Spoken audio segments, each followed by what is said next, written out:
Hi friends, மாயா சீனு சீரியல்லேருந்து சூப்பரான ஒரு promo வந்திருக்கு. நம்ம அதை பற்றி தான் இந்த வீடியோக்குள்ளே பார்க்க போகிறோம். வாங்க நம்ம வீடியோக்குள்ளே போகலாம். ரகுராம் வந்து பத்மாகிட்டையும் சீனுக்கிட்டையும் கேட்குறாங்க, மணிக்கு இப்போ சரியாயிடுச்சு தான், எப்படி இருக்கிறாரு அப்படின்னு சொல்லி கேட்கும்போது அப்போ சீனு சொல்கிறாங்க, அப்பாவுக்கு பரவாயில்ல, டாக்டர் நாளைக்கே வீட்டுக்கு கூட்டிகிட்டு போகலான்னு சொல்லிட்டார். அப்படிங்கவும் உடனே வந்து ரகுராமா அப்படின்னு சொல்லி கேட்குறாங்க. சரி, நான் வேணால் நாளைக்கு நீ போகும்போது சொல்ல, நான் வரேன் அப்படிங்கும்போது, இல்லை மாமா நீங்கள் வர வேண்டாம், நானே போய் அழைச்சிட்டு வந்துடுது அப்படின்னு சொல்லவும் அப்போ பத்மாவும் சொல்கிறாங்க, நான் கூட வரேன்னு சொன்னால் நான் சீனு வந்து வேண்டாம், அவனே வந்து அழைச்சிட்டு வரேன்னு சொல்லிட்டாரு அப்படின்னு சொல்லவும் அப்படின்னு சொல்லி கேட்குறாங்க. அடுத்த நாள் பார்த்தோம்னா அவங்க மணியை வந்து அழைச்சிக்கிட்டு வராங்க. அப்போ காரோட சவுண்டு கேட்குது. அப்போ பத்மா கிட்ட வந்து பார்வதி சொல்கிறாங்க, அவர் வந்தாச்சு அப்படின்னு சொல்லவும் உடனே வந்து அவங்க ஆரத்தி எடுத்துகிட்டு வரேன்னு சொல்லிட்டு ஆரத்தி எடுக்கிறதுக்காக போகிறாங்க. இதை கேட்டுட்டு மாயாவும் கதிரும் ஓடி வரும்போது உடனே பத்மா தடுக்கிறாங்க. இங்கே பாரு மாயா, அவர் வாராரு, இப்போ வந்து அவர் கண் முன்னாடி வந்து நின்றுன்னு வச்சுக்கோங்க, அப்புறம் என்ன நடக்கும்னு தெரியாது. சொல்ல பொண்ணைக்கு ஒன்னால தான் என் புருஷனுக்கு இந்த மாதிரிக்கு ஒரு நிலைமை ஏற்பட்டுச்சுது, அவர் உயிரோடு வந்ததே பெரிய விஷயமாக்கும், அதனால அவர் வந்தது கண் முன்னாடி வந்து நின்றுட்டு இருக்காத, ஒழுங்கு மரியாதை 2 பேருங்கிறது போயிருங்க அப்படின்னு சொல்லிட்டு பத்மா திட்டமும். அப்போ மாயாவும் கதிரும் ரொம்பவே சோகத்தோடு இருந்துட்டு இருக்கிறாங்க. அவங்க அங்கேருந்து கிளம்பி போகிறாங்க. இதை பார்த்துட்டு ஜானகி ரொம்பவே வருத்தப்பட ஆரம்பிச்சிருந்தாங்க. அடுத்து பார்த்தோம்னா வந்து அவங்க சீனுவும் சிவாவும் வந்து மணியை அழைச்சிக்கிட்டு வராங்க. அப்போ பத்மா வந்து ஆரத்தி எடுத்துட்டு, கொஞ்சம் நில்லுங்க, ஆரத்தி எடுத்ததுக்கு அப்புறமா வீட்டுக்குள்ளே வாங்க அப்படின்னு சொல்லிட்டு ஆரத்தி எடுக்கிறாங்க. எடுக்கிறதுக்காக போகும்போது அப்போ மணி கொஞ்சம் நிறுத்து அப்படிங்கிறாங்க. என்னன்னு சொல்லி எல்லாரும் பார்க்கவும், ஆமாம் என் மருமகளை எங்க, அவளை ஃபர்ஸ்ட் வர சொல்லு, அவ கையால் தான் ஆரத்தி எடுத்து என்னை வீட்டுக்குள்ளே கூட்டிகிட்டு போகணும் அப்படின்னு சொல்லவும் இதை கிட்டதுமே வந்து ஜானகி சந்தோஷப்படுதாங்க. மற்ற எல்லாருமே அதிர்ச்சி அடைகிறாங்க. மணி இப்படி சொல்லவும் இதை கேட்டுட்டு பத்மாவும் சீனுவும் அதிர்ச்சி அடைகிறாங்க. இப்போ பத்மா சொல்கிறாங்க, என்னங்க நினச்சிக்கிட்டு இருக்கிறீங்க, உங்களை இந்த மாதிரிக்கு ஒரு நிலைமைக்கு கொண்டு வந்ததுக்கு காரணமே அவள் தான். இப்போ என்னென்னா அவளை கூட்டிகிட்டு வர சொல்கிறீங்க, கூட்டிகிட்டு வர்றது மட்டும் இல்லாமல் அவள் கையாலேயே ஆரத்தி எடுக்க சொல்கிறீங்க, என்னை விளையாடுறீங்களா என்ன? அவளை கண்டாலே எனக்கு பிடிக்கல. சொல்ல பொண்ணைக்கு நீங்கள் உயிரோடு வந்து நிற்கிறதுக்காக நான் எவ்வளோ தூரம் நான் கடவுளை வேண்டிக்கிட்டேன்னு எனக்கு தான் தெரியும். நீங்கள் என்னென்னா அவளை வர சொல்லிட்டீங்களே அப்படின்னு சொல்லவும், பேசாமல் வாரீங்களா இல்லையா, வந்தது பிரச்சனை ஆரம்பிக்காதீங்க என்ன அப்படின்னு பத்மா சொல்லவும் உடனே மணி சொல்கிறாங்க, என்ன பேசிகிட்டு இருக்கிற, என் மருமகளால் தான் நான் இன்னைக்கு உயிரோடே இருக்கிறேன். சொல்ல பொண்ணாக்கி அவள் எது செய்தாலும் ஏதாவது ஒரு காரணத்துக்காக தான் சொல்லுவா, அவள் காரணம் இல்லாமல் எதுவுமே செய்ய மாட்டா அப்படின்னு மணி சொல்லவும் இதை கேட்டுட்டு ஜானகி ரொம்பவே சந்தோஷப்பட ஆரம்பிச்சிருந்தாங்க.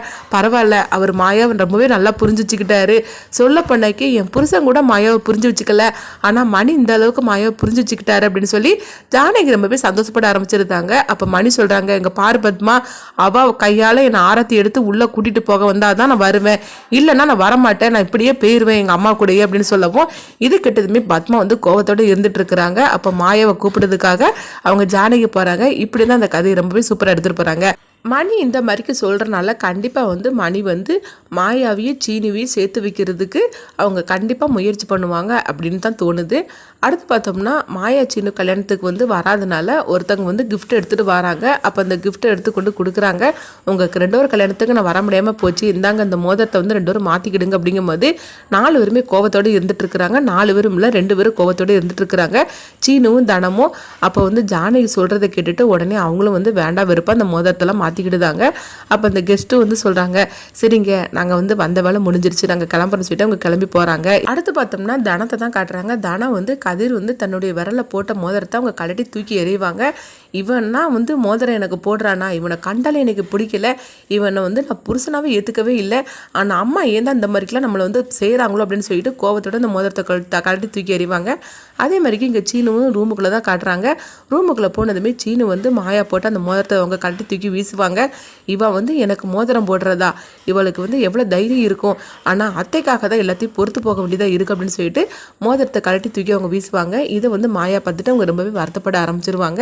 இந்த மாதிரி தான் இந்த கதையை எடுத்துகிட்டு போகிறாங்க. அடுத்த இந்த கதையை என்ன மாதிரி கொண்டுட்டு போவாங்கன்னு சொல்லி நம்ம பார்த்தோம்னா, சீனுவும் மாயாவையும் சேர்த்து வைக்கணும், அதே மாதிரிக்கு கதிரையும் தனாவையும் சேர்த்து வைக்கணும் அப்படின்னு சொல்லிட்டு அவங்க மணி வந்து ஏதாவது ஒரு முயற்சி எடுப்பாங்க. அப்போ ஜானகி வந்து மணிக்கிட்ட சொல்லுவாங்க, நீங்கள் சொல்ல போனாக்கி நீங்கள் வந்து மாயாவை ரொம்பவே நல்லபடியாக புரிஞ்சு வச்சுருக்கிறீங்க, என் புருஷன் கூட வந்து மாயாவை புரிஞ்சு வச்சுக்கல, அவர் தப்பாக நினச்சிட்டாரு, ஆனால் நீங்கள் புரிஞ்சு வச்சுக்கிட்ட பார்த்தீங்களா, எனக்கு ரொம்பவே சந்தோஷமாக இருக்குது அப்படின்னு சொல்லவும் அப்போ மணி சொல்லுவாங்க, என்னங்க நீ இந்த மாதிரிக்கு பேசிகிட்டு இருக்கிற, மாயா வந்து இந்த கல்யாணத்தை தடுத்து நிறுத்தியிருக்கானா, அவள் ஏதாவது ஒரு காரணம் இல்லாமல் அவள் செய்ய மாட்டா, சொல்ல போனாக்கி அந்த காரணத்தை வந்து அவளால் சொல்ல முடியல, அவள் தவிக்கிறா, எனக்கு நல்லாவே புரியும்.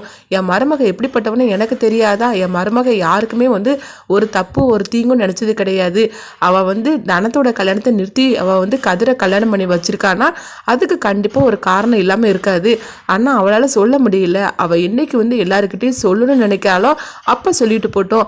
அதுக்காக எல்லார மாதிரி நானும் வந்து மாயாவை தப்பாக புரிஞ்சுக்க மாட்டேன். கண்டிப்பாக வந்து என் மருமக வந்து ரொம்பவே நல்லவா.